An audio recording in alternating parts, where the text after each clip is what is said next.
Brother Bill. Yes, sir. Sister Linda. Thank you, my friend.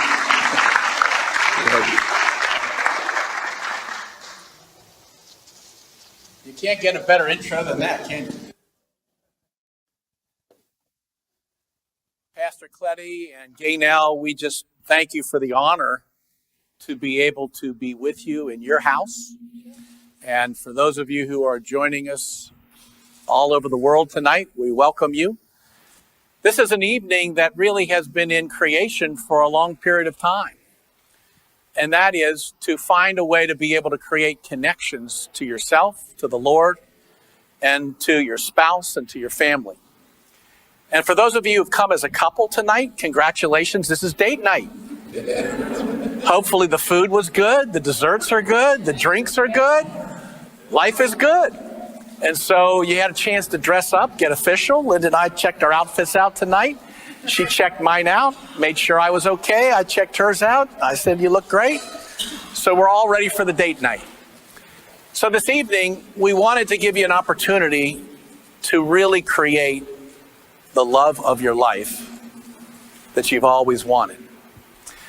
Now, as I look around the room, just like we've been around a while. So you kind of think you know something about your spouse or the significant other or those family members that you have put probably in a box and you've figured them out. But I don't know about you, I still have not figured Linda out. Even today, I said, honey, I don't know what you're talking about. And I decided that it's just a mystery. You know, there are just some things that are mysteries. And men, we know, as soon as you figure them out, they change. And they come up with something else. So we have to adjust to that. And so happiness is learning to adjust. Will we agree with that? So this evening, we've got some lovely things prepared for you. And for those of you who are watching on live stream or maybe a replay in the future, you'll be able to take advantage of these ideas tonight because there are three core principles we're going to share this evening. So as an opening, anything else, honey, you want to share with? Yes. For us, marriage is really, really important because we've been in painful circumstances that were almost unbearable. And so it doesn't have to be that way. And so what we're going to share with you is we actually made 3 rules before we got married. And we're going to share those 3 rules as we go along tonight. But the most important thing to remember in a marriage is that we were made to love, to give love, and also receive love. So if either of those things are thwarted, we begin to feel a little bit negative, or we begin to disconnect in a way from our spouse. And so we pull back a little bit, and then the spouse feels that too. And so then they pull back, and all of a sudden you've got a spiral downward. And you're in circumstances and situations that you have no idea how you got there or what even took place. And so tonight we're going to go over some of those things to help you so that you can prevent that from happening. Marriage is supposed to be unspeakable joy. We are the bride of Christ. Jesus is just lavishes love on us. And so we want to be able to emulate that in our own marriages. So this evening, there are going to be several activities that are going to happen because we've learned this. In the McGrane household, you know, every family has their own isms. Do you have your own isms? Like in the McGrane families, we had isms. So one of them is experience the experience of the experience. Now, when my dad told me that, I said, I have no idea what you're talking about, Dad. He said, experience the experience of the experience so you know what that experience is like. And so the reason that we wanted to do this live, for those of you who are attending with this live, is because it's a different experience than watching it on live stream than it is here. And the disadvantage to those of you who didn't get to be a part of the live event is hopefully we can get a picture shot of all those wonderful, nice treats that everybody had. And then we had the dessert and the drink treats over here. So hopefully those of you who are doing the camera shots, you can get a couple pictures of those to have those who are not here to salivate over the treats. And again, Amberly, we want to thank you for putting that together and all the other people who helped put it together as well. Thank you. Linda can always tell when I'm impatient and I'm not listening. I either need to eat or I need to go to the bathroom. And those are her two signals that she usually asks me, Bill, do you need to do one of those things? Because once she gets that figured out, then I will be present to the moment and whatever it is that she wants to share with me. So I'm going to ask a volunteer from each table because there are going to be some things we're going to hand out. And so what I'd like to do is to have somebody at each table come forward, and we're going to give you our handout for what we're going to be working through tonight. So each person, if you will come forward, we're going to give you your handouts and just take enough for each location and give people, just take a bunch of them. Here, there. There you go. Just take a bunch and make sure everybody gets them. There you go. Thank you. There you go. Just get as many as you need there. So for those of you who are joining us live stream, it's going to look like this. And hopefully you got the link that allows you to print this out. If you didn't, print it out later and take advantage of this because these are the pages we're going to be going through today. Do you remember that moment in time when you never thought there could be a love of your own life? You were maybe alone, didn't feel there was going to be a chance for you to find someone that you could spend the rest of your life with. And then all of a sudden, something came along. A magic moment took place. That separation and isolation got filled with what I call a goosebump experience. Did you ever have a goosebump experience, where your hairs get a little prickly and you get all excited about seeing each other? You can't wait to be able to go places together and spend as much time as you can together. And life is just blissful.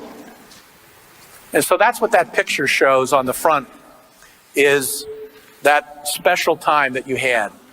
But I want to go back a little further from that, and that is that, man was created, and then woman was created, and then because men didn't learn how to become men, they then created impacts on the women, and then the men and the women didn't get along well, and so they said, let's have children. That'll solve our problems. Well, many of you have probably done that already. Found out that didn't fix it. And then all of a sudden now you might be in that twilight zone where the kids have left, and now it's just the two of you again.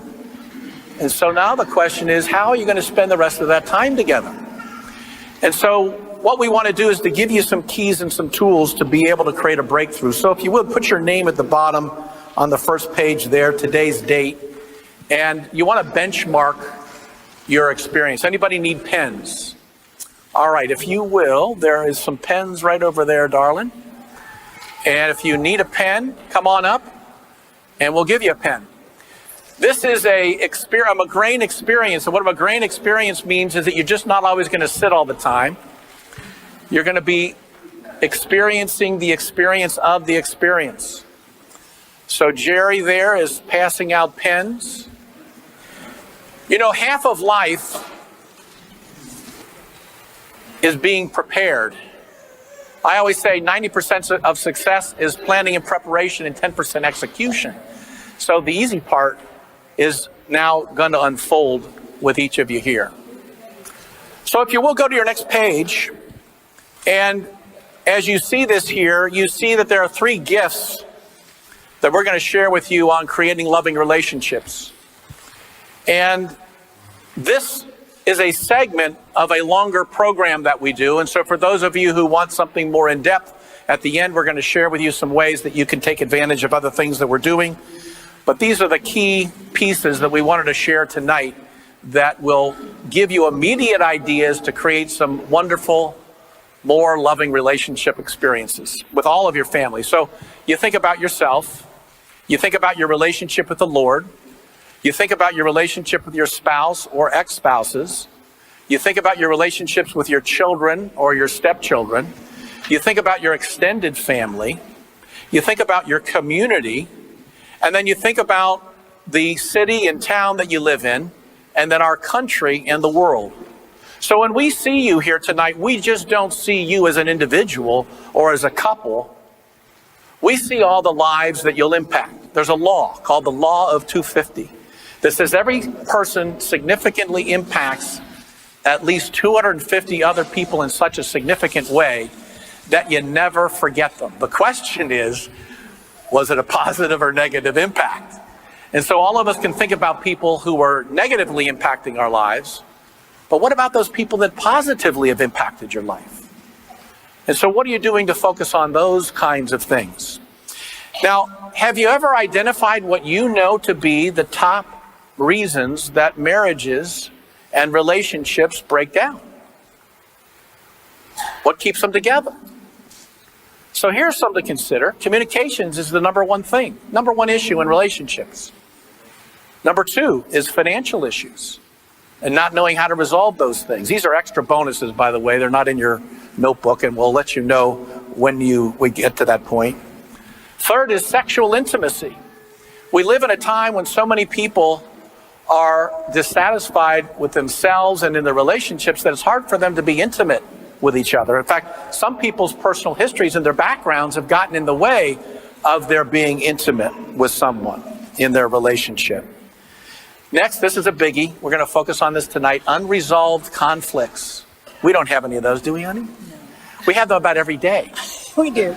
But we've learned to work through them. So we can work through it. Next is the biggie called lack of trust. And unfortunately, many people have been bruised and battered by parents, family, siblings, relatives, cousins, society, teachers, spiritual leaders, countries, politicians. People of leadership impact you in ways that cause you to question whether you can trust, which then influences you. Like tonight, you might be wondering, how can you trust what we're going to say is true? You know, there's your perception, and then there's somebody else's perception, and then there's reality. And the question is, are you living in reality, or are you living in your perception? And the problems usually happen when we're living in our perceptions. Next, that's an issue in relationships is boredom.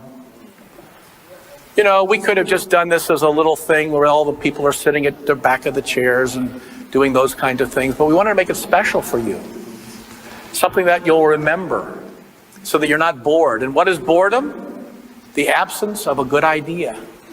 So what are you doing to create freshness in your relationship? And then finally is betrayal, where you were taken advantage of or somebody did something to create distrust in that relationship. So we want to break you of all those kinds of things, and we want to create this as a blessing for you in so many different ways. So what are the three gifts that we're going to focus on tonight? If you go to your next page, gift number one is to communicate with love. So the scripture there is, my dear brothers and sisters, take note of this. Everyone should be quick to listen, slow to speak, and slow to become angry, which is James 1:19. So if you go to your next page, we have the powerful message that Linda's going to share with you that is something that most people don't see. It's on a visual here. You're not going to be seeing this. This is not in your book. So hopefully you're going to be able to see this on the screen. Okay, yeah. I'm showing you this because this is our DNA. And what I want you to see, because was the most powerful thing, when I saw this, it just hit me. And so for our church, and pastors been asking us to rise up into who we are in Christ, not who all of our friends, parents, siblings said we were, because that's a box that keeps us limited. And we have an assignment. Everybody in this room has an assignment, but you're not going to be able to fully get that assignment. You can't hear me? Just leave it there. Hold on, he's checking the audio. Yeah, hold on, just stay for a second.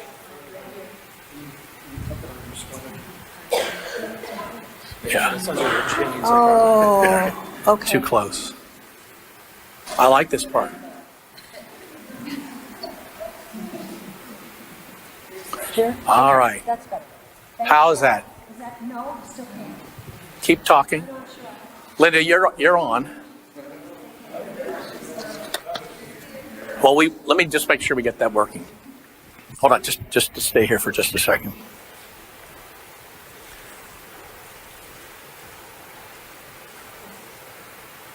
Okay, so talk if you will. Just say something. Hello, can you hear me now? No. Can't hear her now. All right, so let's check this. And Richard, if we can figure that out. Now you can use that. Okay. So this shows us that we are literally marked by Christ. And this is huge. This is huge. So when you get that, then you can move into who he says we are. Because if you can't move into who he says we are, and you can't overcome all of the things that have happened to us so that we feel unworthy, we feel insignificant, we will not be able to communicate in our marriages either. And so this is where the two of them come together. So in this, this is a picture of the lamin that is a protein molecule. And this holds the human body together. So the lamins are the key driver to be able to regulate your tissue, the organization and cellular structure of your body. And so literally, this is in every cell of your body. But it gets better. It gets better. Did you know that every strand, did you know that every strand of the human DNA is marked with the name of God? This was incredible to me. So there are bonds holding, you can see the two blue, so those are strands that make up the DNA. So this is a polymer, those are polymers, and they wind together to create like a helix. But inside the helix are pairs of acidic, they're nucleotides. And so these nucleotides hold the strands together. And so if you look at it, every 10th pair of nucleotides, the 5th, the 6th, and the 5th again, in the Hebrew numeric meaning, it is the 10th letter is Yard, the 5th letter is Hey, and the 6th letter is Ralph. And it spells Yahweh Haryeh. And so Yahweh's name is literally written in every strand of your DNA. This is how come our DNA is so important. This is how come we do not want to change our DNA, because we are truly marked by Christ.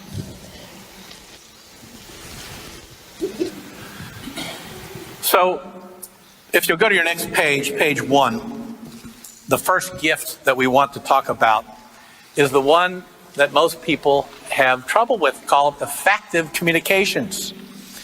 And the objective of all communications is what we call TUL, total unconditional love.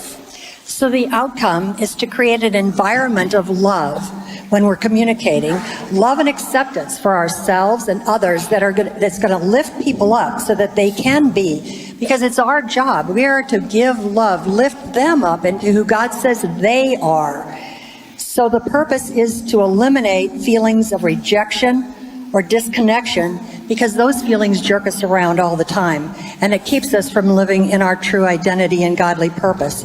So this not only, when we can do this, this not only leads us to live in our dreams and it keeps us living in our dreams. So most people have had what we call TCL, total conditional love. I love you if, I love you when, you're my friend when, I care about you when, and it's conditional. And so I encourage you to learn the difference between total unconditional love, which is really what Jesus gave us, right? And our birthright is that. And our opportunity every day is to learn to give that to ourselves and to give that to other people.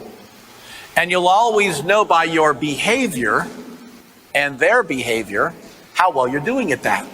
So we have to give a lot of grace to ourselves and grace to other people, because we're human. And so you're going to make mistakes. The question is, how do we align? God created us in wholeness.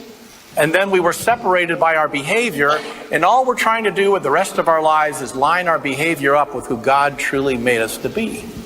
And that's what we want to give you, the tools to do more of that today and the rest of your life.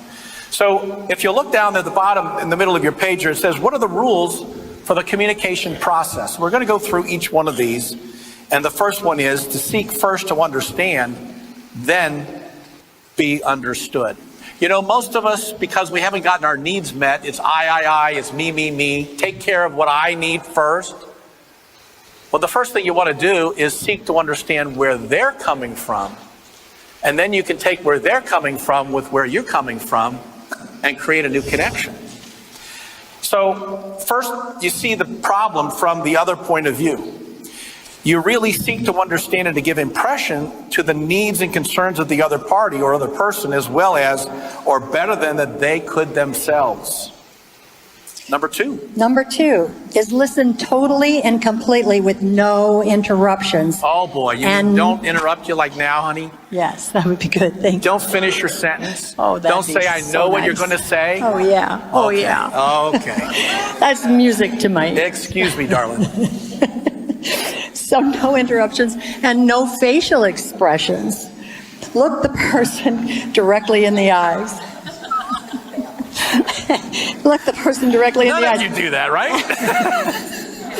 And then identify the key issues and concerns, not your positions. So when you're listening, you might hear words that you don't think are true, or you don't think that could possibly, or that, immediately your position, and so you dig your heels in.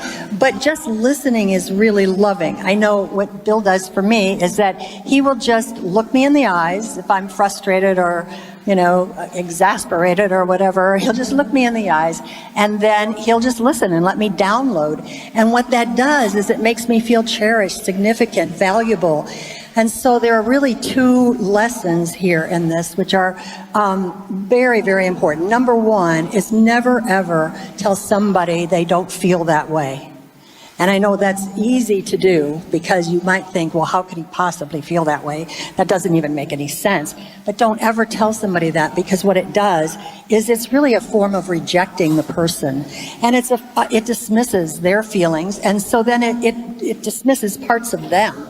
And so you never want to do that. The other thing is do not interrupt. Very important, because if you do interrupt, sometimes they're out of flow, and it will interrupt what they really want to say, and it take the whole thing off course.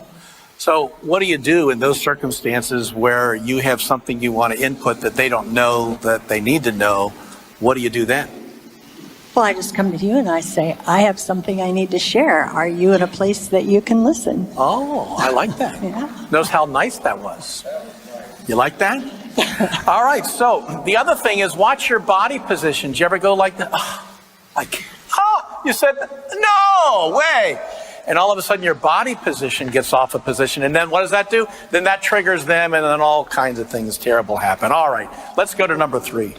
Ask the person questions, taking crucial words from what they said.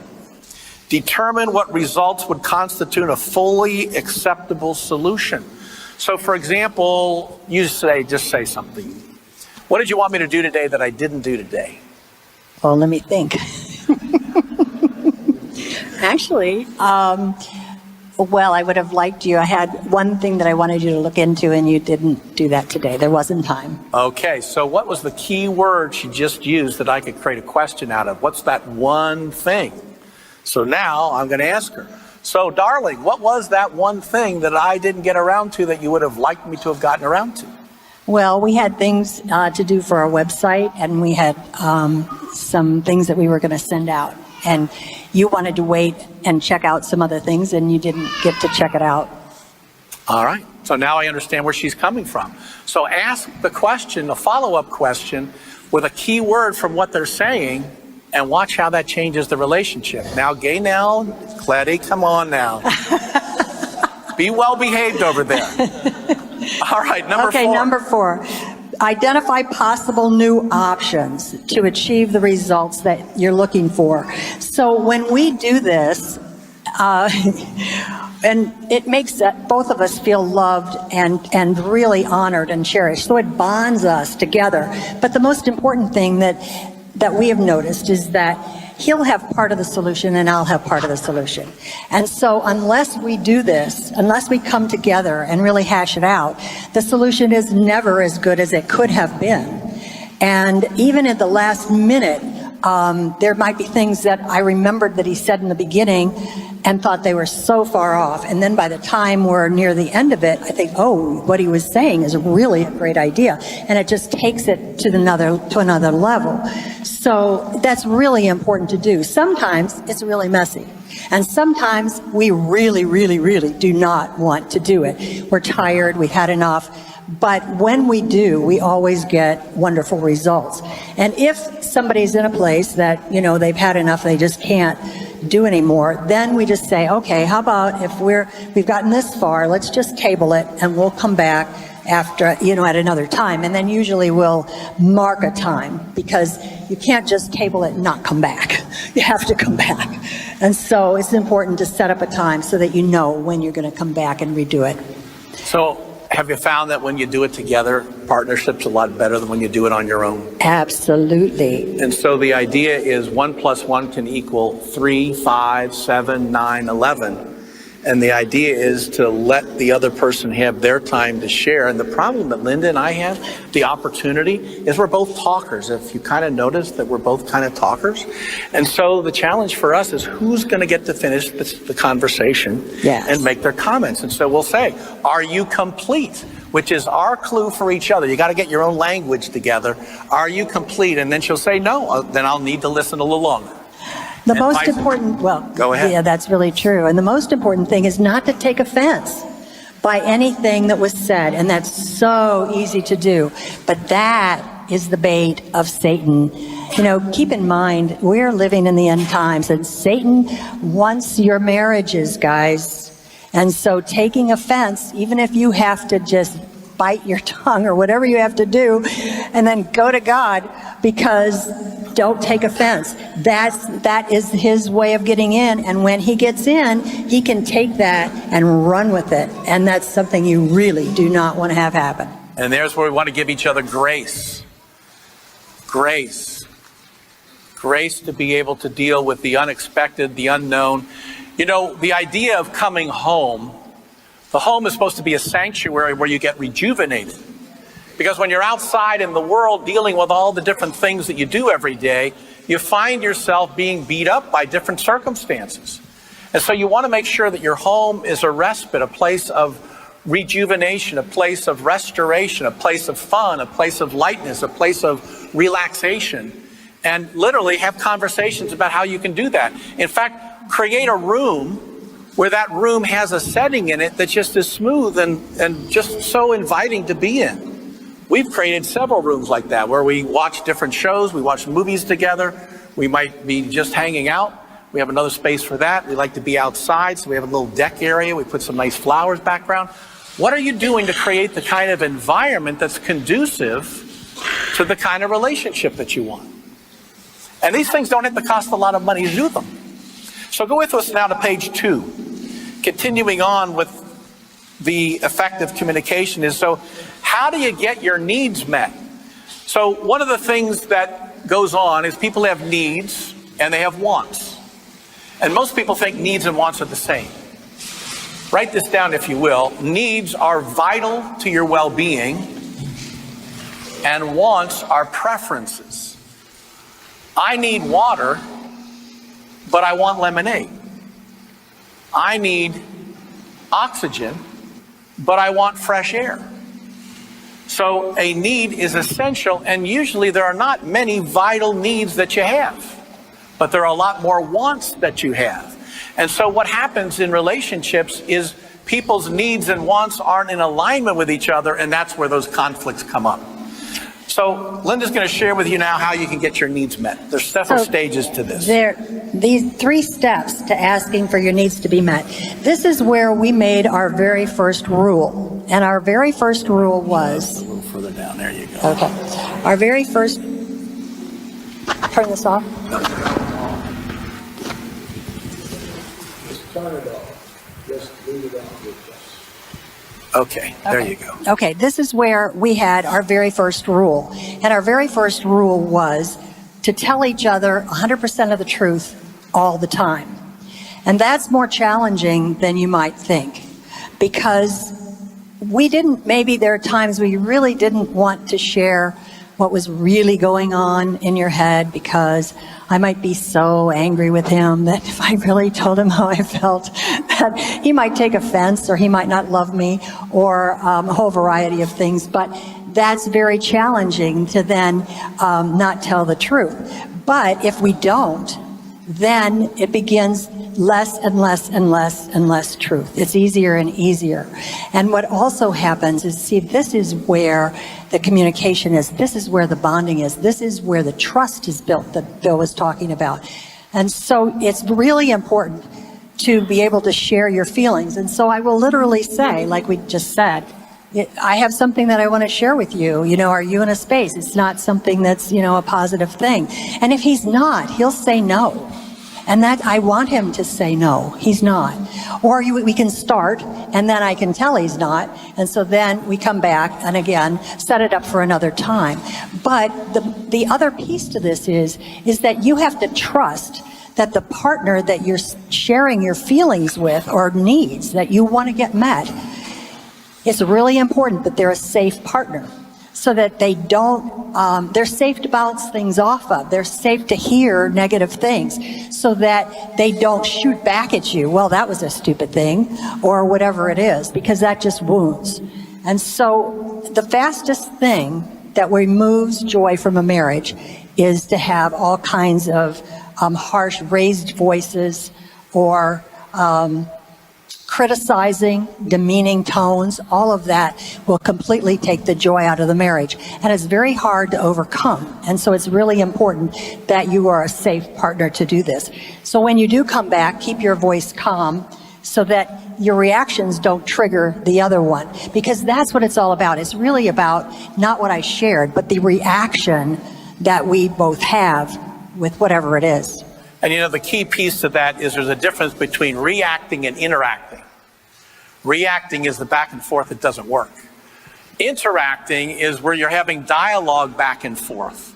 And so we have to remind ourselves that sometimes we might want to react.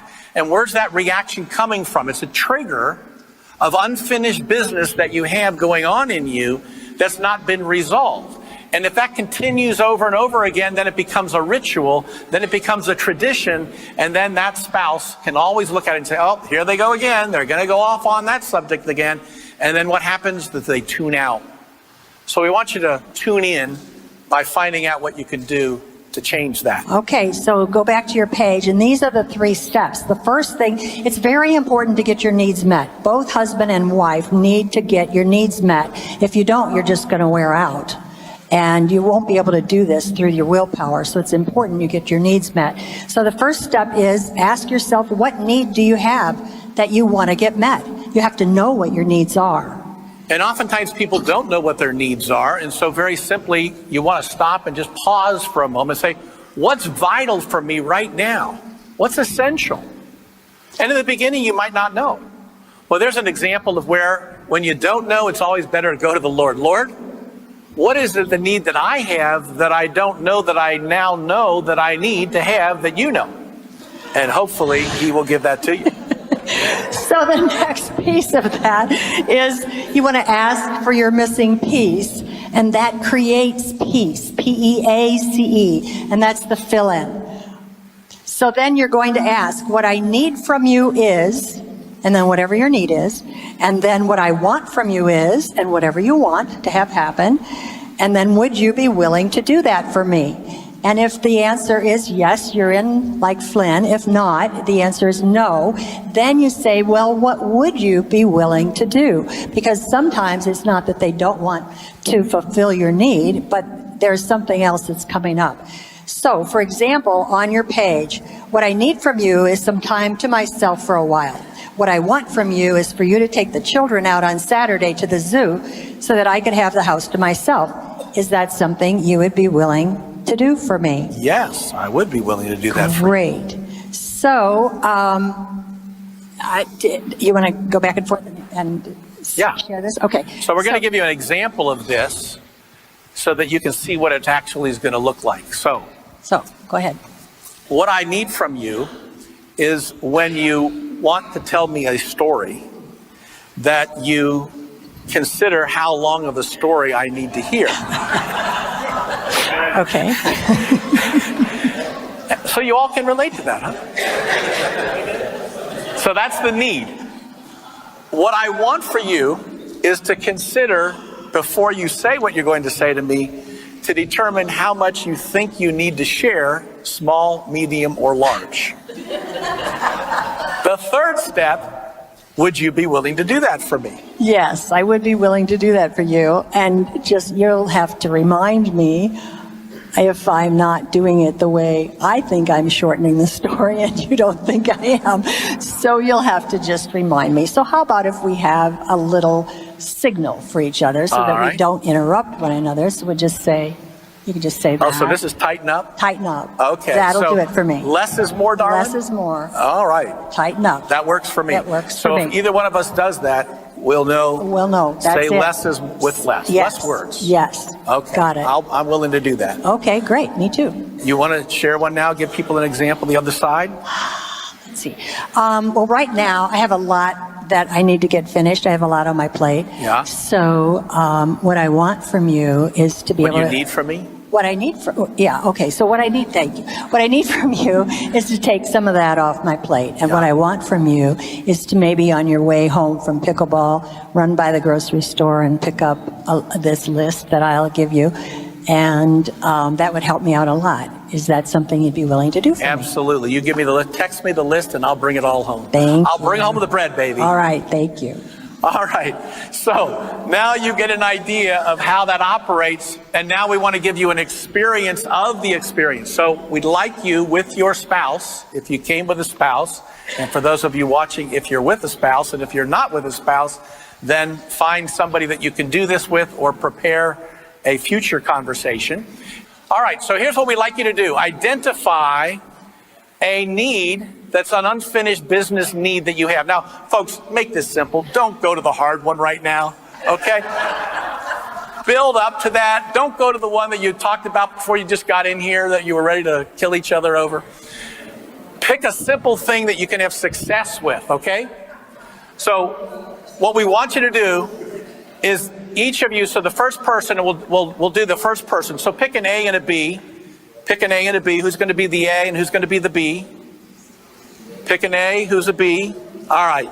So the A's, you're going to go first. You're going to look at those A, B, C, and D.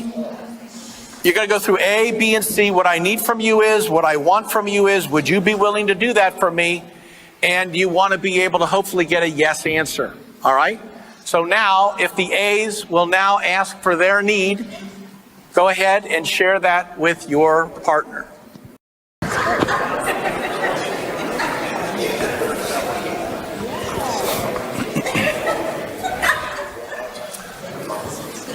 All right, now this didn't have to take any longer than that. It needs to be about a minute. So now, how many, by a raise of hands, how many of you got your need requests granted? How many of it, by show of hands, they said yes, they'd be willing to do that for you? All right, about half of you. So let's now have the B's make their requests. So switch gears, ask what I need from you is, what I want from you is, would you be willing to do that for me? Go ahead, the B's, see what you can do to get your request taken care of.